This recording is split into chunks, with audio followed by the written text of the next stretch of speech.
the quality, the efficiency, the effectiveness, the safety of our healthcare system is improved. And indeed, successive governments, successive ministers of health, up until the last minister of health, would have moved that pendulum forward. Unfortunately, since 2015, it has kind of stopped. And this is kind of evident within the very legislation which was supposed to be implemented by now. Yes, the very legislation in terms of the National Healthcare Services Accreditation. This ought to have been implemented in excess of since 2015. And unfortunately, the bill would have lapsed, and we are no closer to where we were since 2015. So all of the recommendations, the same PAHO organization would have given us recommendations, informed as to the way forward, and unfortunately, we have not moved forward as a society. So PAHO is going to make a number of recommendations, and they're probably going to cite the very document which they consulted on in excess of 2 decades ago. So we wait, yes, we wait. I cannot see them identifying individuals or in personalities at fault, but they would give their overall perspective of what could have led to this, and it would kind of send us right back to where we were almost 2 decades ago. Okay.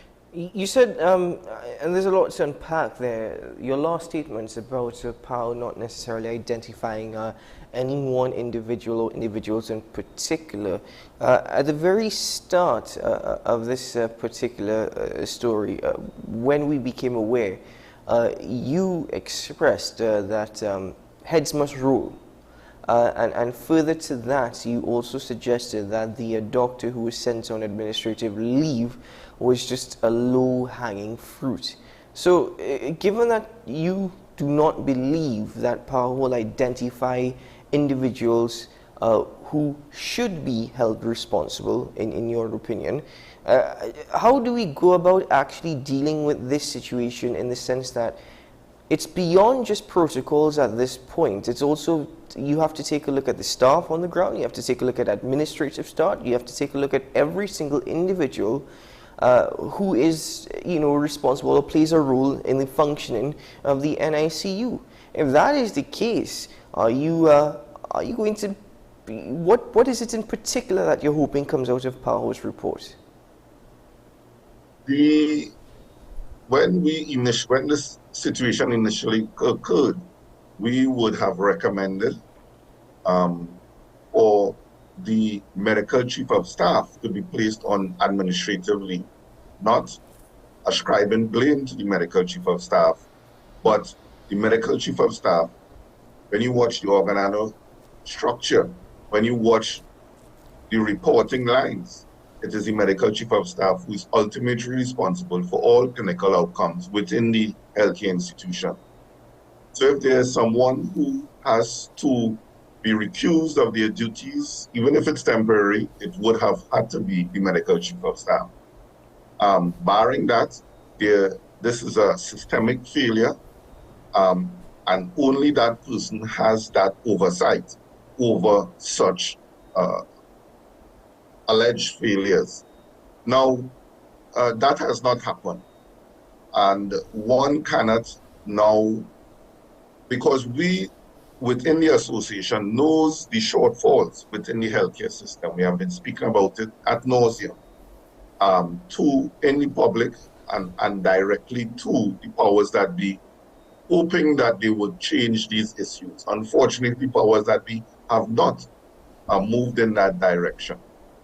We can say PAHO is going to probably indicate there's a shortage of nursing staff. That is not news to us. We are aware of these things. And it was highlighted that it may not be something on the policymakers' mind to correct prior to this scenario. So for instance, during the Ministry of Health press conference, question was asked by a reporter, do we have enough nursing staff within the department? Because that has been highlighted repeatedly in local research and international research, that if you do not have the required staffing complement for a specialist area like the NICU department, there's a higher risk of morbidity and mortality rates amongst patients. That is well known in the industry. When that was asked, and the neonatologist, Dr. Malantimiti, answered, he said yes, which I found extremely strange. And then it was followed up. Are you saying that we have enough NICU specialist nurses currently in the department? And then he had to retract and say he's not sure. So it demonstrates if he is the head of the department and he is not aware if we have enough specially trained or enough nurses, period, and he's the head of the department, that means there's definitely a deficiency in systemic failure within our managerial, and they are not seeing that as an issue.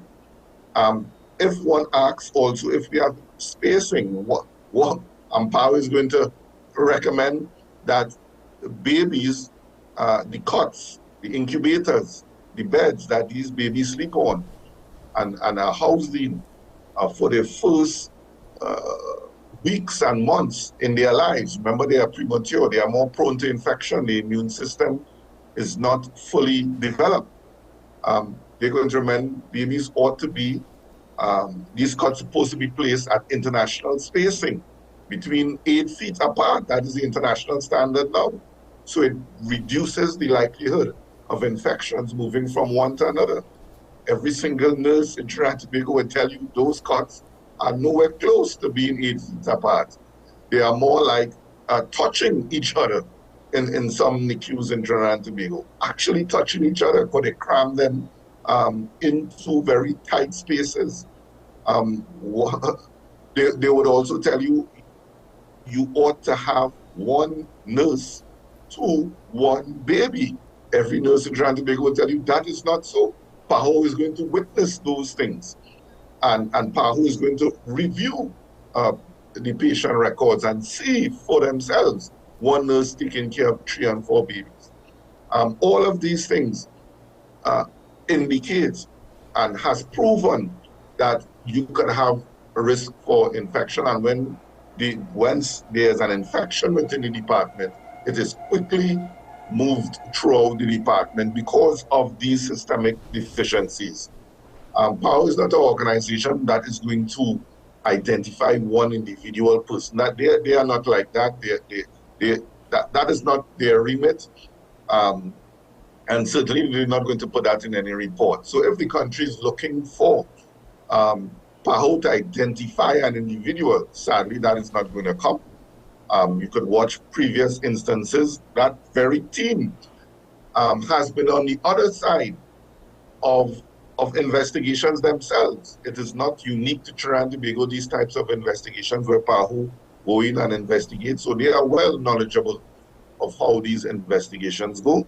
And they will tell you themselves, having these instances where infections spread through the department, it's not unusual.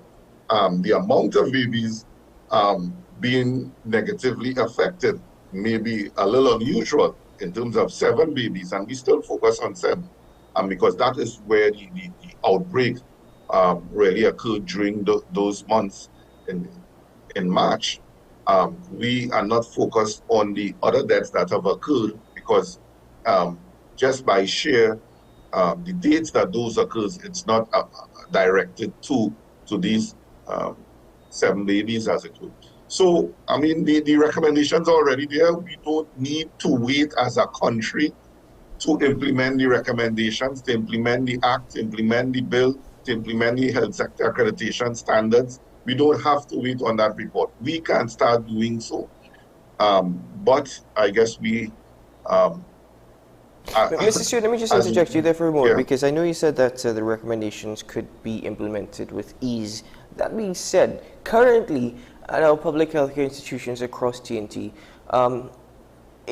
exactly who is in charge of ensuring that protocols such as these cots being 8 feet apart, or protocols which says that it really should be one nurse to one baby, who's charged and responsible with ensuring those protocols are adhered to? Is it the RHAs, or is it an individual office? well, within the hospital, it will be the medical chief of staff. Yes, the medical chief of staff has that remit, and that is why, again, if there's anyone to take um, some sort of blame, as it would be the medical chief of staff. There's no one else. There's no nurse. There's no nursing administrator who could say, no, we would only have one nurse to one baby. A nursing administrator cannot do that, not even the nurse administrator. No ordinary house officer or consultant could even take that decision. It's the medical chief of staff. That's within the hospital.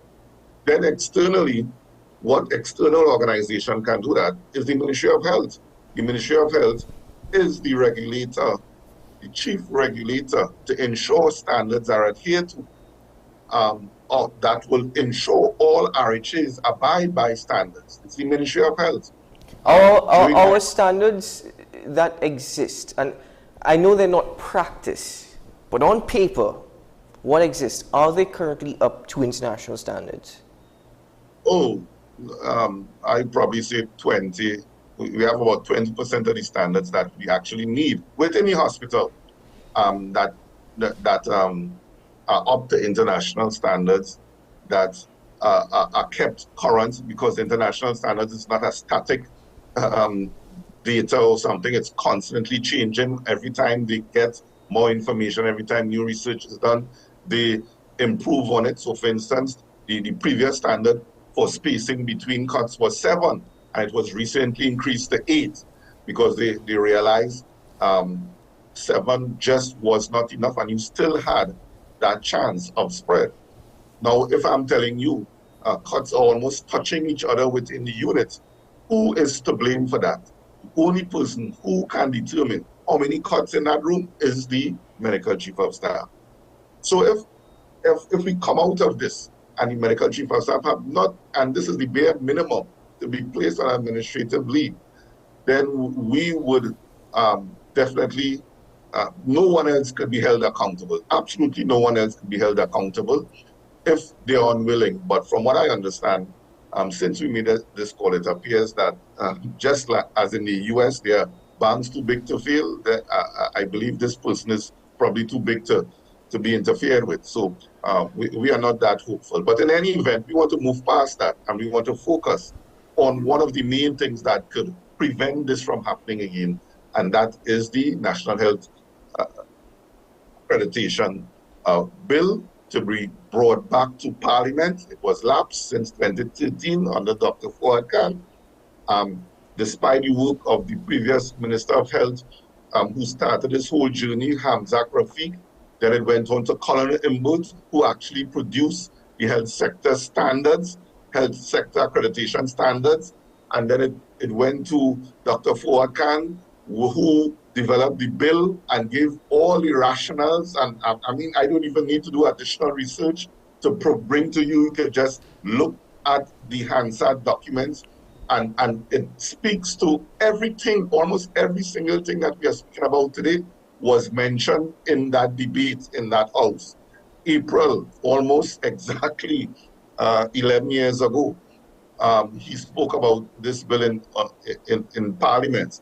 And unfortunately, since 2013, we have not moved forward. And if that bill was in place, then that organization, that statutory body, independent body, would have been present and independently monitoring all public and private healthcare institutions in Trinidad and Tobago on an ongoing basis to make sure they are up to standards, to make sure they are adhering to best practices, ensure that they are operating according to the standard operating procedures. And we would not have had a situation like 7 babies passing away, because these standards, few standards that we have would have been implemented and would have been adhered to, and additional standards would have been brought. Yeah. I So want right to. now, there's no organization that could go in and stop any public or private institution in Trinidad and Tobago from operating. There's none, absolutely none. The only organization who can do that is the Ministry of Health. And there's no way a Ministry of Health is going to go in to one of the RHA's day fund and stop a NICU from operating or on college unit from operating because they don't have enough staff. I want to bring So up that is another the real issue, challenge. Mr. Stewart, and that is one that was only highlighted in a newspaper report about a nurse whom herself has actually issued a pre-action protocol letter, or her lawyers have on her behalf, of course. But she described the nature or even the working environment as nurses not even necessarily communicating. She says, these are my own colleagues. At least this is according to the article. And in some instances, families of those who have lost children have also expressed that the nurses, really their communication was absolutely poor. You know, it seems as though they were not being completely open and honest with us. So that is a problem as well, of course. I mean, the professionalism that nurses throughout Trinidad and Tobago, but because this is a case we're focusing on the NICU and the Port of Spain General Hospital, according to reports, allegedly very, very poor. Is there need to also revisit the training or have refresher training courses, as they like to say, for nurses? Because the reports suggest that they themselves were not doing what was the very least they could have done. Well, the story was a little conflicting, but let me start off firstly by saying definitely the association has been lobbying very Ministry of Health to change the legislation to make sure continuing education is mandatory. In fact, it's not only nursing only, it's dental, medicine, and dental actually just came to light recently. But it's all professions within healthcare have been lobbying the Ministry of Health to amend the legislation with the support of the relevant regulatory bodies of the profession, the nursing councils, the dental councils, the medical board, to update, to make sure continuing education is mandatory. It is we, the professions, who have been lobbying the ministry to ensure those legislation are brought up to date, to give those councils more teeth to be able to take actions against errant persons, what have you. So that's the first step. The second issue is, sadly, in Trinidad and Tobago, nursing personnel who is not the individual to give medical information, any sort of clinical updates, except for the bare minimum to the relatives. And anyone who goes into the hospital would know this. The nurse is going to tell you, yes, the patient ate well, yes, they tidied, basic information. Unfortunately, in Trinidad and Tobago, unlike the rest of the world, the nurse is not the one to give clinical updates. So for the nursing community to take that hit, even from our own colleague, when our own colleague would know it is not the nurse responsibility, and in fact, the nurse ought not to do it, because if the doctors come after and say anything different from what the nurse said, it will place doubt in the patient minds as to what is going on here. I'm getting two sets of information. So it is not the nurse, it is the role of the doctor, and whether it's the house officer, the registrar, or the consultant, who may or may not be around. It is really that role. We are trying to change that from the association to empower the nurses to give those sorts of clinical updates. But as of now, it is not like that. It is the role of the doctor, who is the unit who that patient will be under the care of. So, Yeah. Mr. Stewart, I don't So, expect a nurse to give a clinical update. You're absolutely right. I mean, that is the job of the doctors at hand. So, in that regard, I understand that. I recognize that. But at the same time, you know, the level of professionalism or courtesy on the part of nurses, I myself have suggested if there is possibly a need for refresher courses. But at the same time, you know, one colleague who has described, and I thought that the colleague was rather brave enough to make such claims publicly, because you just mentioned, you know, how your colleague pointed it out in the public. Nothing is wrong with that. The point is, if there is that level of behavior or even attitude, that is something that does not necessarily need to always have constant education or constant training to improve upon. You know, it's an attitude, it's a mindset within the public healthcare system. Those are the little things that, if improved, could make a big difference. and I agree with you 100%. However, I read the article, and the only areas I saw, I will probably read it over, but the only areas I saw, because both our colleague was negatively affected, and we definitely send our condolences, and all of the other patients mentioned that the nurses were quite good. Those midwives were quite good during their entire stay. The issue came, and what led to their mindset of being that the nurses were now hoggish as opposed to what they experienced prior, was the issue in terms of the information when their babies were deteriorating. That is the only time they indicated from the article. Again, the article I read, I don't know if there's another article circulating that I didn't read, but the article that made headlines on front page of a particular daily newspapers spoke to post when the baby began to deteriorate. Information wasn't forthcoming as much. The nurses were telling them, you'll have to speak to the doctor, and which there's little the nurse can do at that time, and we'll understand the person would be in an emotional state at that time.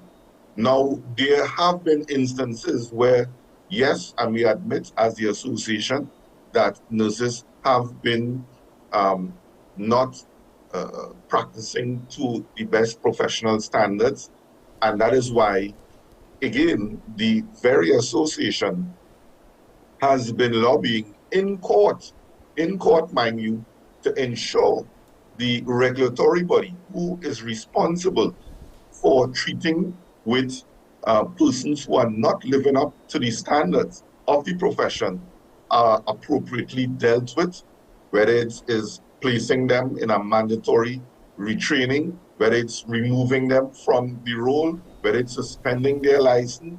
There's a regulatory body, the Nursing Council of Trinidad and Tobago. Unfortunately, again, the Nursing Council has not been operating to its full capacity. There has been a number of issues, too much to go into right now, which the Minister of Health is well aware of. Thankfully, it has now been resolved late last year, or it's only in December of last year, the council finally was properly populated after many years of not being, and they are now doing what they are supposed to do. So we are thankful for that. So that is one hurdle that is overcome. And now they can have, for instance, that nurse or any patient, if they experience any untoward behavior of a nurse, can report that nurse to the Nursing Council, and that Nursing Council can take action immediately against any nurse that is reported. Mr. Stewart, sorry to interject you. We are more or less out of time. However, before we do part ways, let me just quickly ask you. You said a lot this morning, and you focused a lot on this bill that since 2015 has been on the table, and up until this day has not made no progress in terms of being proclaimed. That being said, the Minister of Health, Terence Singh, at a press conference, he said the public health sector is committed to the highest level of ethical standards and integrity. This is from the Minister of Health. This is, I believe this was last week. Do you agree with the statements on the part of the Minister, given what you said this morning?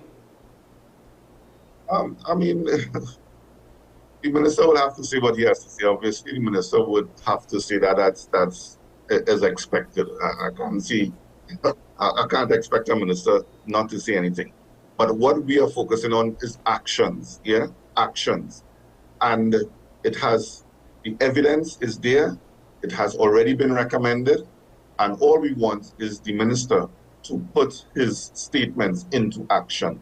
And the action that could prevent future occurrences like these, or at least minimize situations like these, is returning the bill from 2013, 11 years ago, return it to Parliament. That would show decisive action by the Minister that he's genuinely serious about improving standards.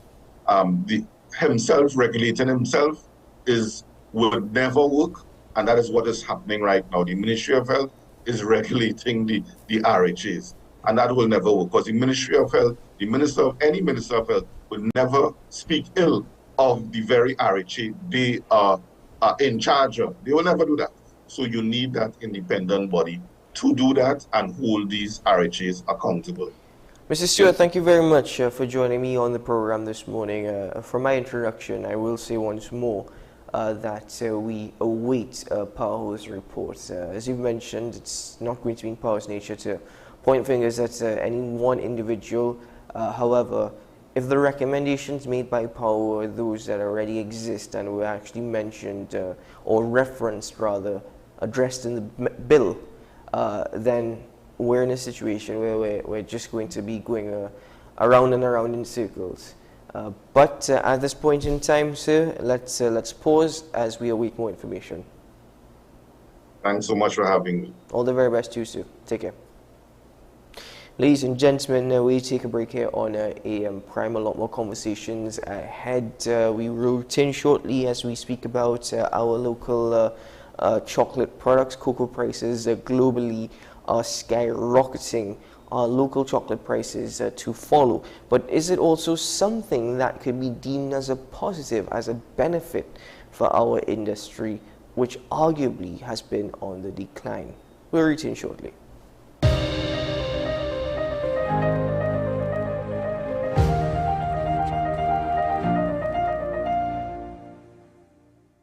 Imagine a world where arguments don't exist. CICR is a full-service conflict resolution company that offers mediation training and workshops for all. In 2024, our 40-hour workshops are back, giving you all the tools you need to become a certified mediator in Trinidad and Tobago. Want to know more? Call us at 768-6778 or visit our website. Let's work together to make the world a better place.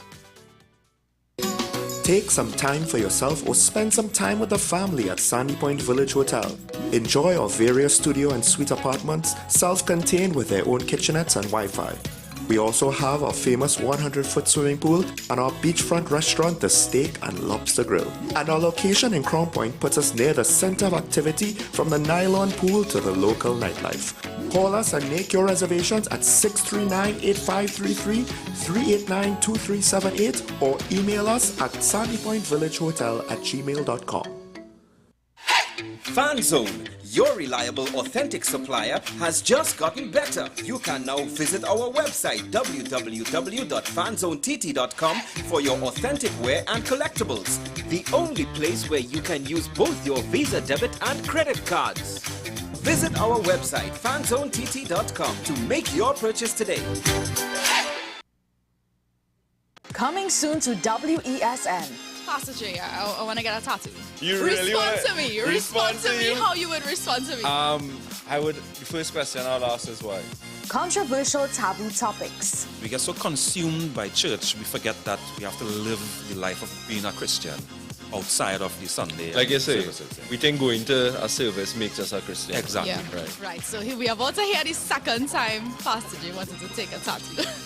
Would have been late last year and early this year. Oh gosh. Hope Unfiltered podcast with Pastor J and Ren. Coming soon to WESN.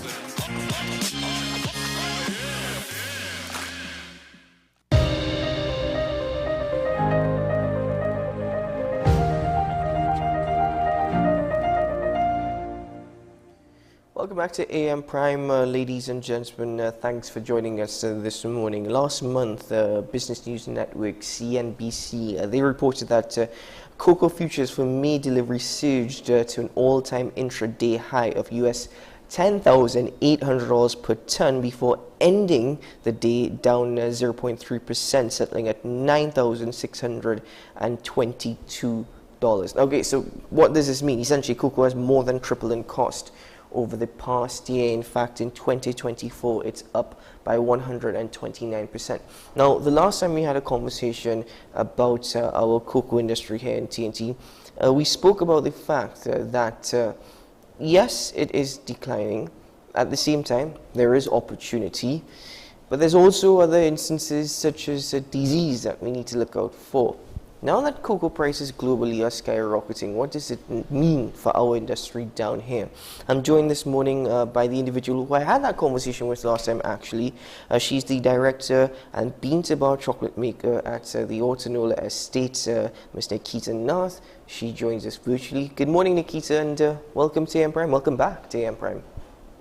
Good morning. Thanks for having me.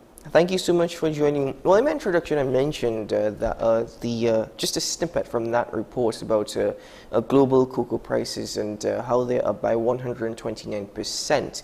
Now, what does this mean for you as a chocolate maker here in TNT, and what does it also mean for the industry here in TNT? Is it just bad news for a declining sector, or could it actually mean positive? Could it actually be beneficial to TNT?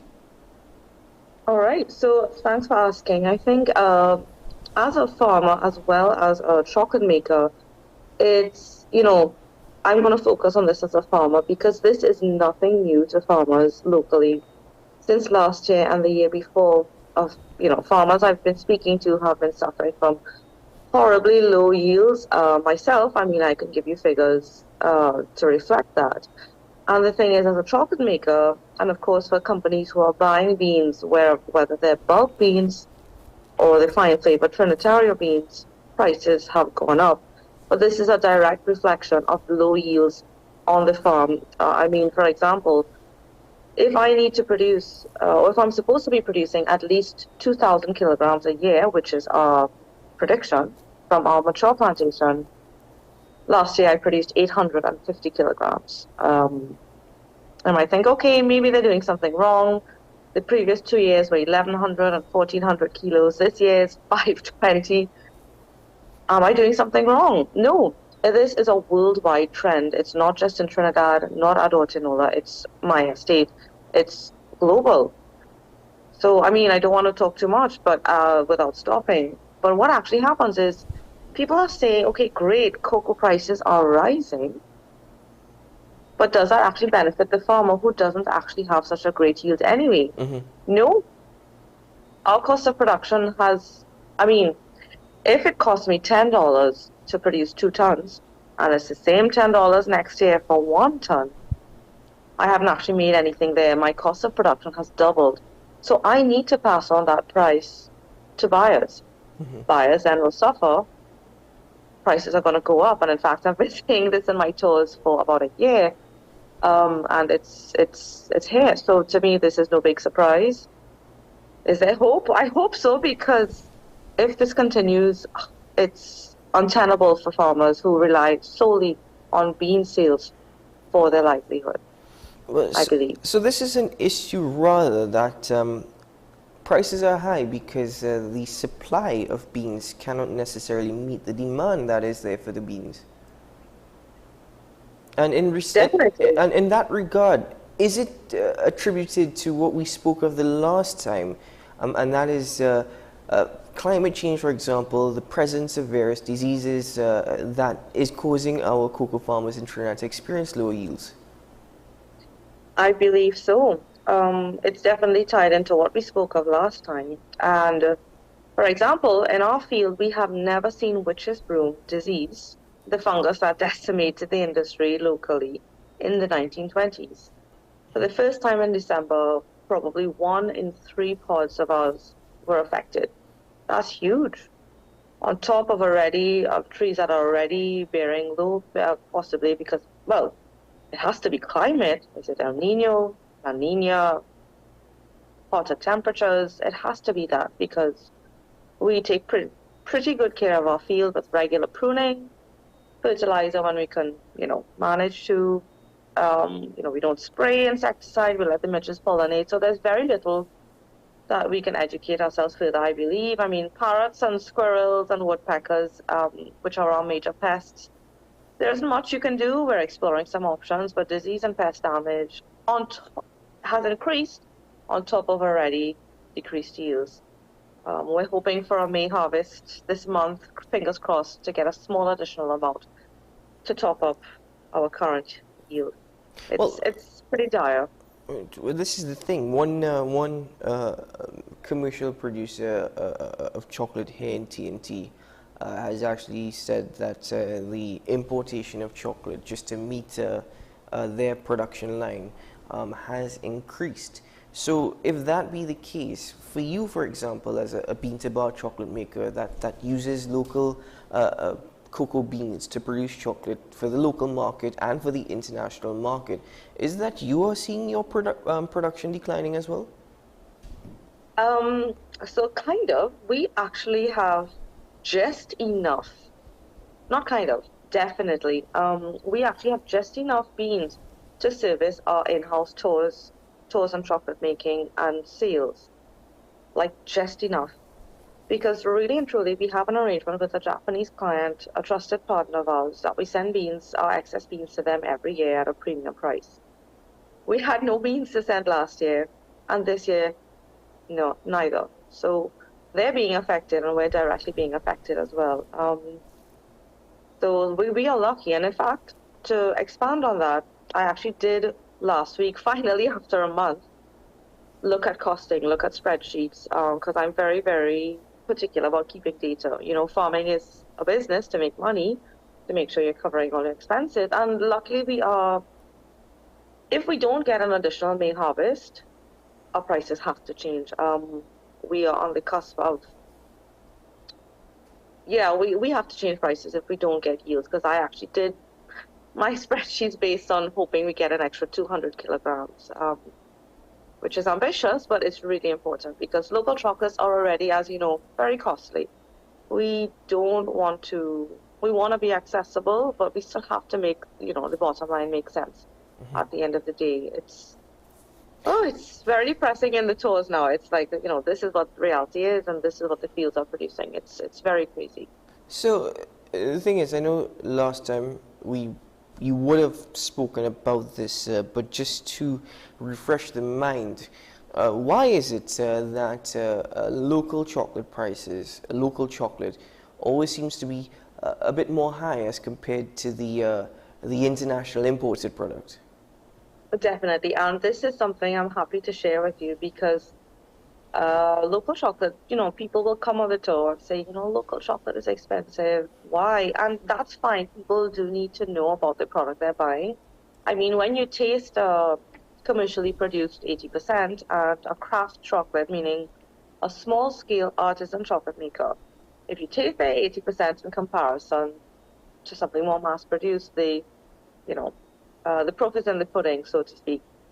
And really and truly, farmers are. Let me start at the beginning. Larger companies might use 5% of what we call final flavor cocoa, and the other 95% is what we call the West African bulk cocoa, which has predominantly cocoa flavors. Our beans are known for their fine floral and fruity notes. So to start with, the product you buy on a supermarket shelf is not 100%. It's a lot more expensive because, the Trinitario beans or the fine flavor beans are at least double the price of the bulk West African beans. So let's say, for example, 2,000 US a ton is what you'd get in West Africa. We can get 4,500 US a ton here locally for our Trinitario fine flavor beans.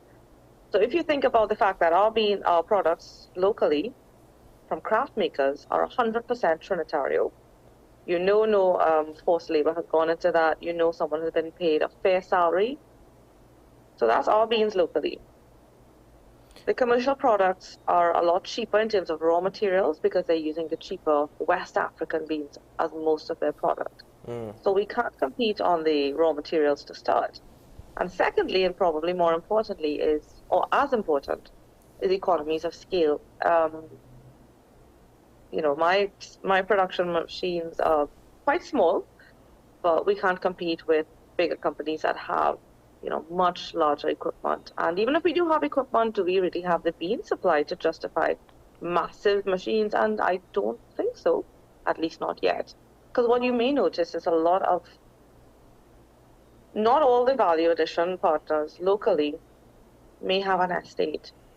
And that's a bit of a problem because bean supply right now is, a challenge, as you know. Mm-hmm. So yes, that's why local chocolates are a little more expensive, economies of scale, raw materials, and I mean, they're hand-wrapped. They're made with a lot of love locally right here. Indeed.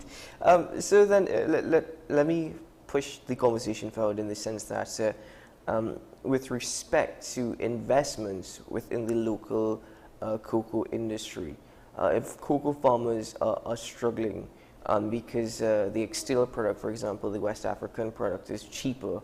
I know our Trinitario cocoa is revered around the world, the quality, the aroma, the taste.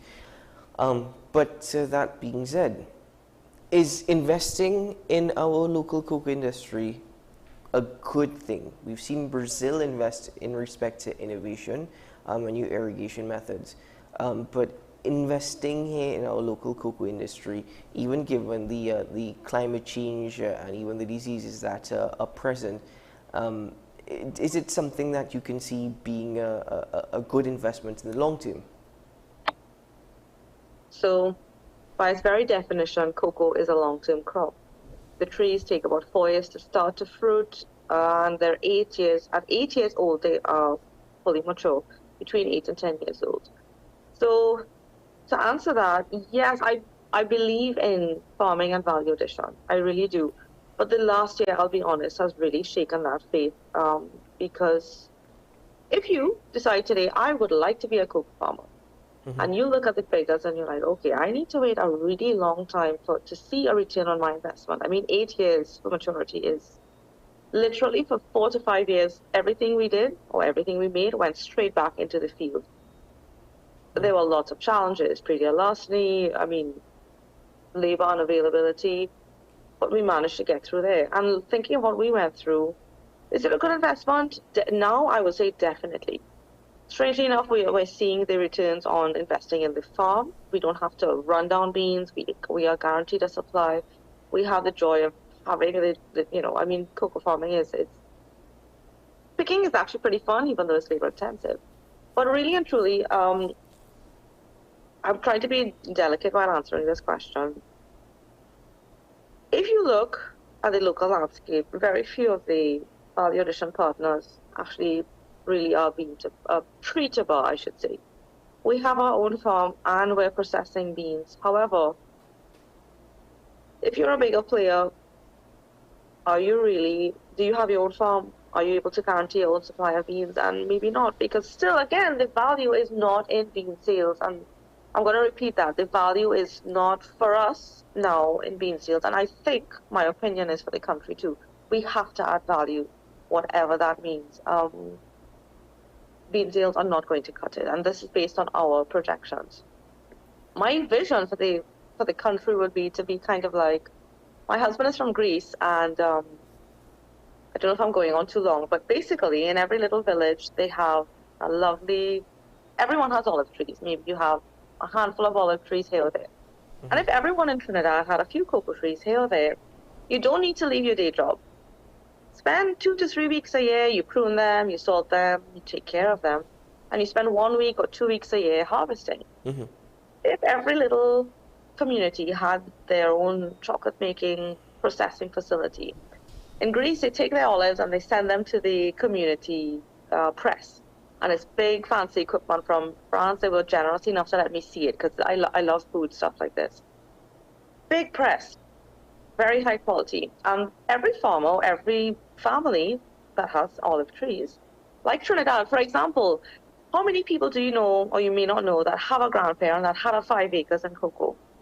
And actually what would happen is if they all took their beans, like to the olive press, everyone presses their olives, you get oil for the year to use, and you sell the rest. So for very little work, you've saved money on olive oil, and olive oil prices are rising as well. Every day. So it's global. And, you know, if that could work for us, that community approach, it will make it more feasible, more enticing for people to keep their cocoa trees. Because if I had $1 for the times that everyone told me, hi, I have a 5 acres abandoned, I want to do something with it, I think that community approach is the way forward. That's, again, my opinion. So, I mean, there is that hope. But again, the farmers, I'm hoping that yields will improve by next year, because otherwise I don't see this trend getting better. I mean, these trees are stressed out with the crazy weather we have been seeing. Yeah. Nikita, my final question to you is, you know, cocoa futures hitting record high by 124% in 2024. Do farmers in TNT, given all that you said this morning, stand to potentially benefit significantly from these higher cocoa prices? People will think, oh, it's going to increase profitability. You just said we have lower yields. Are local farmers going to benefit from this in any way? For us, not at all. If you are a farmer with excess beans, yes. Mm-hmm. But when I find one of those, I will let you know, because the word on the ground that I have had is, you know, yeah. Well, I think our last conversation we focused a lot, as I mentioned, on climate change and diseases that are affecting the industry that led to the lower yields. Now we're seeing you know, chocolate prices, cocoa prices globally rising. I don't know. You see, the thing is, what really is sad is that because our cocoa is so revered, at one point in time, you remember the Cadbury farmers owned estates here in TNT, and the brothers, sorry, and now it's just that it's an industry that's on the decline. It's very, very disheartening for me as a young man, knowing what Transbago had and what we're very much capable of, but where we are currently. Yeah, so I feel exactly how you're feeling. Most stores these days are just, but I have to believe there's hope. I mean, this is my job, and there must be hope somewhere. And I think that, you know, probably it's irrational, but I love what I do, and I refuse to give up hope that the industry will improve, that trees will come back, and if not, we just have to plant twice as many trees, reforest, get more into farming to get the previous yields. You know what, Nikita, one day we'll get back to where, I don't know. It's not irrational. I see the same thing about my job. I love what I do, so I'm Nikita, thank you very much for joining us once more on the program. Always a pleasure. Thank you so very much. You're welcome. Thank you. Maybe the next time we speak, it's better news. Hopefully, 3 times the charm. I hope so too. All the best. Ladies and gentlemen, we take a break here on AM Prime. We'll return shortly with some more conversations. We'll be right back.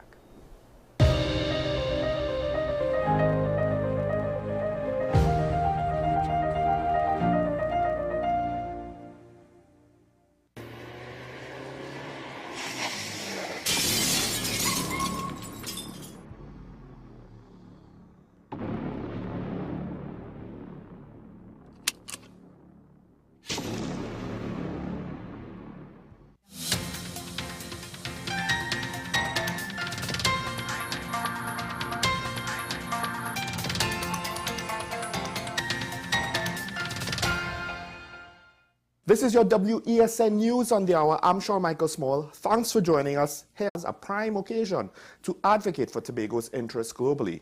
Additionally, Augustine has been extended the honor of being the guest of honor at the upcoming reception at the House of Lords later today.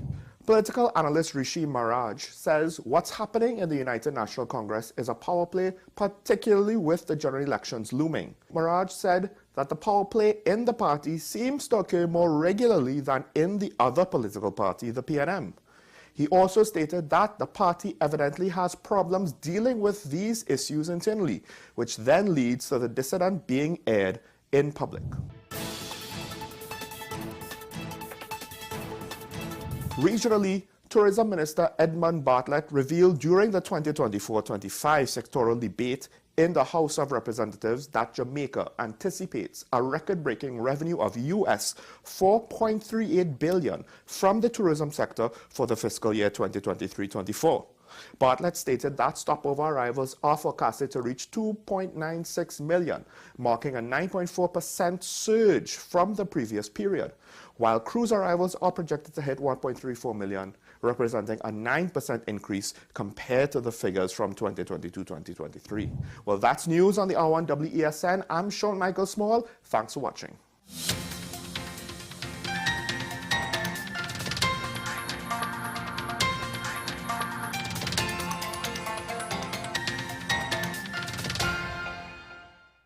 The home of Caribbean content is growing, and we welcome you to be a part of the #1 platform for young personalities who are driven to make a positive impact in society. As we continue to reach every corner of Trinidad and Tobago through our daily broadcasts, our social media pages, or through our 75+ digital billboards across the nation, contact us to learn about our competitive rates via marketing at wesncc.com or call us at 628-5835. WESN Content Capital, television with a difference. Folks, we're back and better than ever. Your show have always appeared to be a show that is focused on going to the cause or looking to the cause. We hardly ever talk about the white-collar crime, though. We always talk about the ones that involve more as physical violence against individuals. The citizens will only measure transmission when water starts to flow through their taps. The Constitution doesn't talk about local election. Contract mafia that's responsible for looting the country, and they own and operate these politicians. So if you are running a country and you can't say nothing as a prime minister, please take up your bag and go. It is not comparative to the murder figures, but it is in fact very high. I believe he's protecting certain individuals.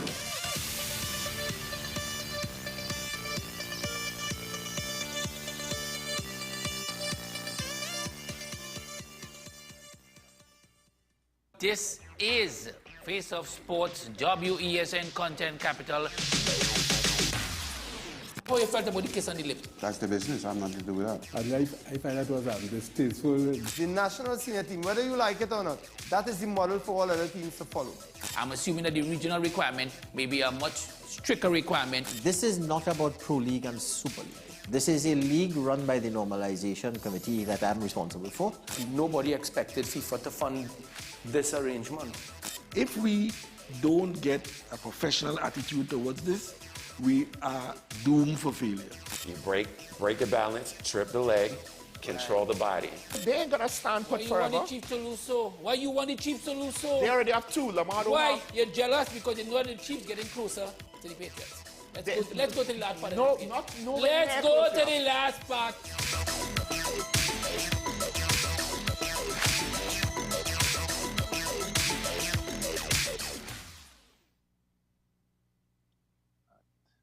You are watching Strictly Legal on WESN Content Capital. Just give an overview of what exactly is that split arrangement.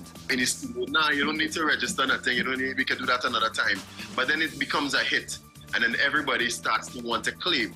The laws that predate many of the independent countries' constitutions are going to be those colonial laws. We know there are an infinite amount of circumstances that would lead to a murder. I have a great idea and, I have a great concept, but until it's actually expressed, it does not become intellectual property. Accomplishments or targets of a forensic accountant is to quantify what may have been lost. We believe we defend criminals and we manipulated the law and we exploiting the system.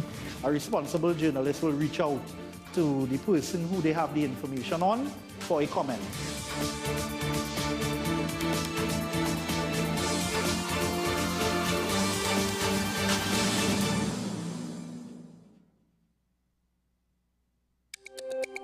Every word, every line, every paragraph depicts a real moment in someone's life.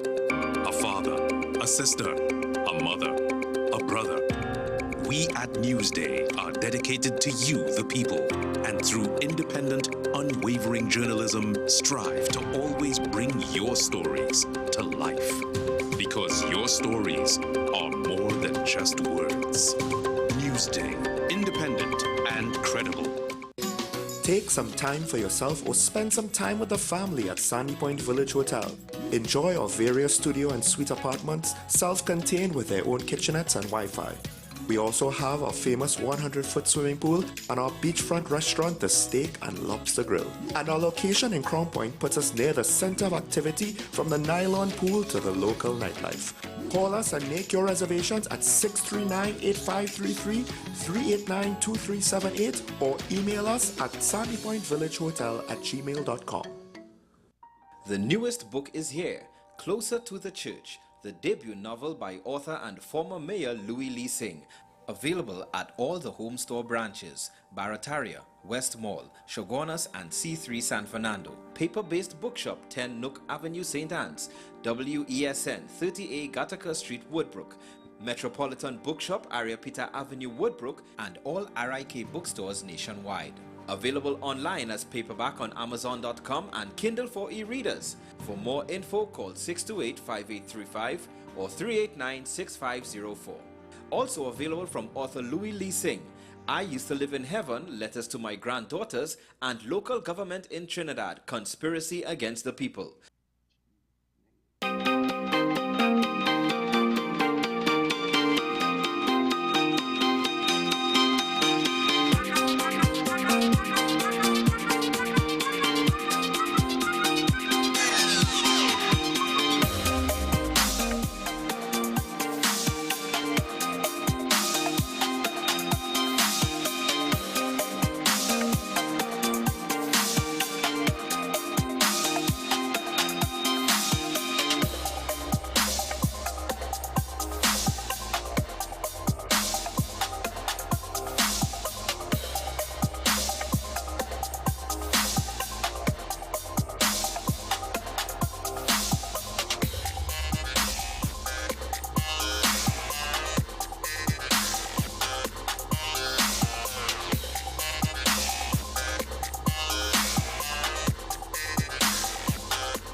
Every day, we communicate through stories.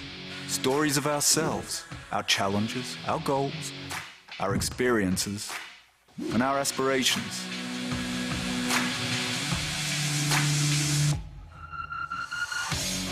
Storytelling is an art that we have mastered. WESN Film Studios comprises a collaborative team of experts with extensive industry experience locally, regionally, and internationally.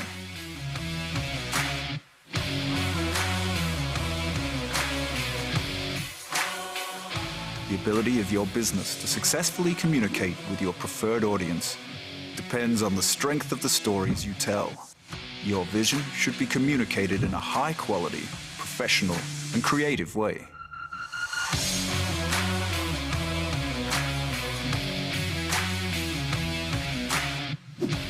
From concept to post-production, advertising to film, multi-camera productions, live events, streaming, and virtual conferencing, we are WESN Film Studio.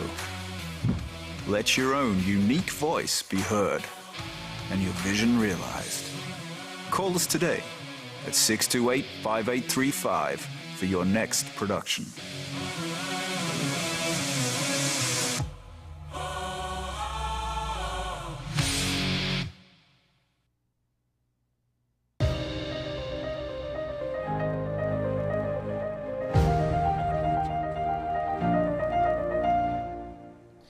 Welcome back, ladies and gentlemen, to the program. There is, well, at this point, we can safely say the government and the Auditor General appear to be at loggerheads over the 2023 revenue data. Now, two pre-action protocol letters have been issued by the attorneys representing J1T Ramdas, who is the Auditor General. But there seems to be, within the public domain, a lot that is being said. Even yesterday on a platform on WESN, the opinions of the commentators were that the individual seems to be targeted. Others have expressed it's not targeted at the individual, it may be targeted at the actual office. There's an individual who has a different take on this all. I welcome to the program former public accountant, Mr. Michael Tony. He joins us virtually. Good morning, sir, and welcome to M Prime. Morning. Thank you. How are you doing? I'm doing well, sir. How are you? I'm all right. Well, thanks. It's a bit of an ungodly hour for a retired accountant to be up, but say what? Mr. Tony, thanks very much for joining us. Simply, what is your opinion? What is your take on this entire situation of what seems to be a war, a conflict between the Minister of Finance and the Auditor General? Well, I think that we are not starting in the right place. Okay? Mm-hmm. Let's go back to what started this whole thing. And I think that we are missing that particular point. What started this whole thing is that the public servants they found an error of $3.3 billion in the accounts. Mm-hmm. Okay? Now, I think you will agree with me that $3.3 billion is a significant amount of money. Indeed. Okay? And the question is, how the auditor is supposed to find these errors. Okay? Mm-hmm. The client, yes, the client can find them, but the role of the auditor is to give an opinion on financial statements and give us, the people, the assurance that the accounts are free from material error. And I would consider the $3.3 billion as a material error. I don't know if you would, but I think $3.3 billion is a lot of money, mm-hmm. Right? So my question is, or my issue is, how could the Auditor General have missed an error of $3.3 billion in doing, I don't want to get personal, right? How could the audit department miss an error of $3.3 billion in doing the examination of the public accounts? How could it happen? Mm-hmm. No, there is something in auditing that is called audit planning, mm-hmm. Right? So that is okay. So the year end for the government is September 30th. So around January or so, and I'm talking about. I never did the audit of the government, so I'm talking about industry, okay? Mm-hmm. Maybe about 9 months before the year end, there would be what is called an audit planning session. And what you would have would be discussions with the client about what systems have changed, what new systems have been implemented, high risk areas, okay? And, you know, they would set tentative dates as to when these things would start. They would also set a very important criterion, which is what is called a materiality limit. In other words, the statements could be out by X number of dollars and it wouldn't change anybody's opinion. In other words, if this $3.3 billion was, say, $500,000, it's okay, we let that pass, right? But we cannot allow a $3.3 billion to pass, and we would set an audit program, okay? We would set an audit program that would allow us to detect these major errors. We would also look at high-risk areas, okay? We would also look at new systems that have been implemented. And the Minister of Finance did in fact say that this was a new system that was put in. I don't recall exactly what he said it was right now. But in my view, in my honest view, in my humble view, I would have thought that there would have been this audit plan geared towards new systems, which by definition are really high-risk systems. It would have been geared to the materiality limit. In other words, it's designed to pick up errors over a certain amount, right? So what it has happened, what it has happened in the Auditor General's department to cause the department not to be able to detect a $3.3 billion error.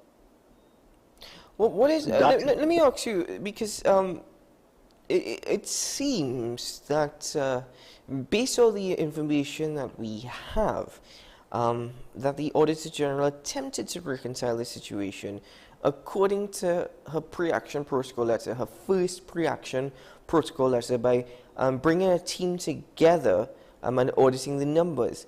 The minister spoke about a $2.6 billion error. However, the Auditor General says it's $3.4 billion. So the figures in itself could be very confusing. However, according to the Auditor General, she made every attempt to reconcile this matter. Yes, she did. But she did it after the public servants told her that there was a $3.3 billion error.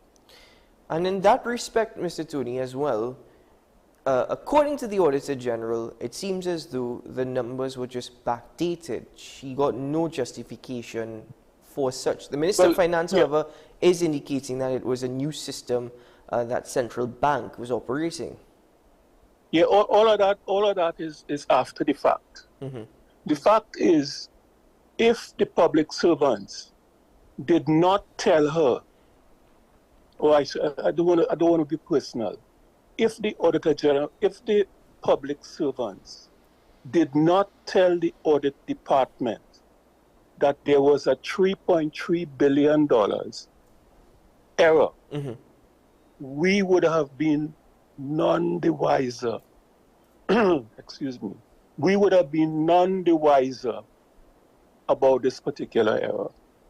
All the stuff that you talked about there was done after the fact.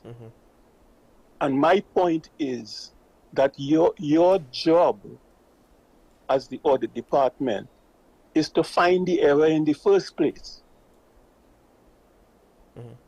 Now, you follow what I'm saying? Yes, I do follow what you're saying. Now, in your opinion then, what do you make of suggestions that this is a political attack against the Auditor General?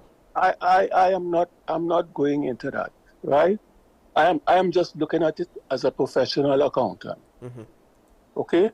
My point is that there is something called audit planning. Based on audit planning, you set materiality limits. You set up an audit program to find errors of that magnitude. How come you didn't find $3.3 billion and you had to wait? You had to have the client tell you that there's a $3.3 billion error in the financial statements. Mm-hmm. That has nothing to do with politics. Mm-hmm. That is straight professional accounting or auditing. So to summarize all that you said, in your opinion, the Auditor General did not necessarily comply with due diligence. We're not saying that is fact, but you are suggesting that it is a possibility. I am asking the question, yes, I'm asking that question. Mm-hmm. How come the department did not pick up a $3.3 billion? And it gets a little worse than that. Eh? On January the 31st, somebody from the Ministry of Finance sent to the Auditor General, to the audit department, the public accounts for 2023 with a certificate saying that in that person's opinion, these are the correct financial statements. Mm-hmm. Right? Yes. 2 months after that, public servants tell the Auditor General that, listen, those figures we sent for you wrong, you know. Right? The figures should have whatever the figure is, 3.3 or 2.5 or whatever the figure is. They send that figure for you. Mm-hmm. So somebody, I'm not blaming the person who signed the certificate, right? But somebody in the Ministry of Finance either misled that person into signing that document, or the person knew that there was a $3.3 billion error, and the person in his or her opinion may have thought that that figure is not significant. Mm-hmm. I mean, it's crazy. And I think that kudos have to be given to the Minister of Finance to launch a probe into what happened. But it seems to me, just from a layman's point of view, that somebody just signed off on a figure. Okay, so the deadline that you have to submit this thing by is January the 31st. So they either knew or they didn't know about this $3.3 billion discrepancy, as the minister calls it. And they signed it off and sent it to the Auditor General. Maybe knowing full well that there was still a $3.3 billion discrepancy to be found. Mm-hmm. Mr. Tony, in going forward, in your opinion, you just mentioned also, and again I'm asking opinions this morning because this situation is unfolding every day. We're learning more and more every day. You said that the Minister of Finance should put things in place to have some sort of probe. I believe that he has ordered an investigation, but what is your opinion in regards to the best way to move forward? Some have argued it should not have gotten this far, but it has. So how do we now move forward?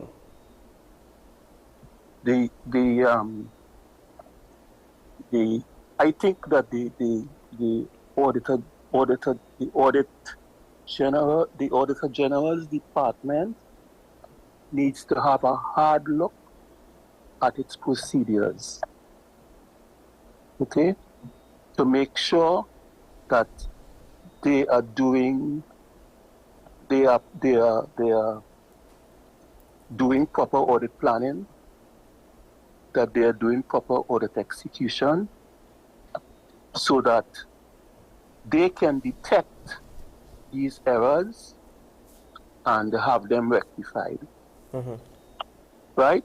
I think that the same way in which the Minister of Finance is doing a probe of the ministry, that the Auditor General's Department needs to have a hard look at what it is doing to make sure that the accounts of of what I call we the people, that's a big saying these days, right? We the people, that we get figures that we can rely on. Because as I said again, had it not been for the fact that public servants came to the audit department and said, look, we have a $3.3 billion error in here, we the people would have been none the wiser. Well, you've certainly opened the viewers' eyes this morning to a different take on this. It's been so very much entangled and embroiled in politics. See, so I'm glad that we were able to have this conversation. Yeah, because because the whole conversation started in the wrong place. Yeah. Right? The whole conversation, the whole imbroglio, legal imbroglio that we are getting into, started at the wrong place, right? The Auditor General, the laws of Trinidad and Tobago say that you have to submit, the Ministry of Finance has to submit the accounts by January the 31st. Okay? So they submitted accounts on January the 31st, right? If they submitted it late, that would have caused some more confusion, right? 2 months after that. So you can't tell me that you submit accounts and 2 months afterwards you find $3.3 million error. It means that somebody was still working on the September 30th figures, even while the documents were being submitted. Mr. Tony, we are out of time. Don't you think so? No, I very much understand where you're coming from. But you see, this is the thing. That's why I said I'm glad we could have this conversation, because quite frankly, I'm not an accountant, and I'm sure a lot of people who have an opinion on this are not an accountant. So for a former public accountant to not only share what the procedure was when you were in office and what it actually should be, and this entire situation, as you said, we've probably started off looking or analyzing from the wrong perspective. I'm glad. So the legal confusion that we have now is whether the auditor general should have accepted the change or not. Right? Yeah. That is what essentially, yes, yeah. That is what all the legal confusion is about right now. Should the Auditor General have accepted the change or not? Okay? Yeah. But I am going back to before that. Okay? And what the situation before that is that you did not find, the department did not detect the error. Okay? Mr. Tony, I'm sorry to interject. I'm sorry to interject, sir, but we are out of time for this morning. But you get my point. I do. Thank you very much for joining me on the program this morning, though, sir. Thank you. Take care of yourself. All the very best. Bye.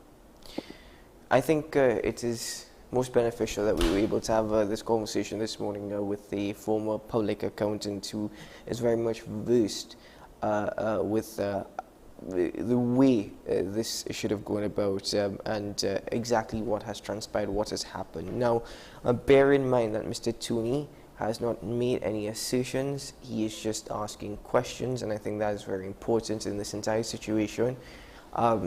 And I think it's fair for him to suggest that we've started on the wrong foot.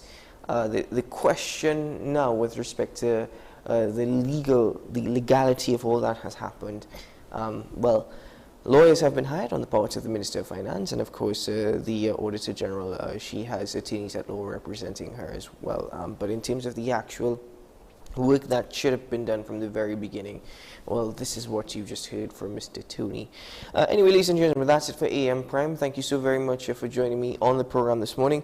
And thank you very much to all my guests indeed, and to all the crew that really make AM Prime possible and make sure that we go live every day. I'm Keaton Shaw, wishing you a safe day ahead, a productive day, and well, we'll talk again very soon. We'll have a lot more conversations. Stay tuned for more throughout the day on WESN. But until tomorrow, bye-bye.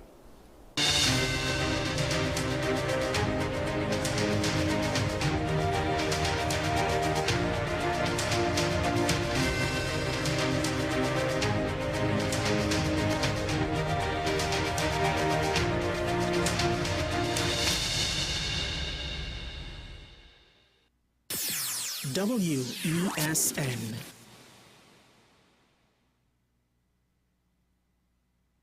The home of Caribbean content is growing, and we welcome you to be a part of the #1 platform for young personalities who are driven to make a positive impact in society.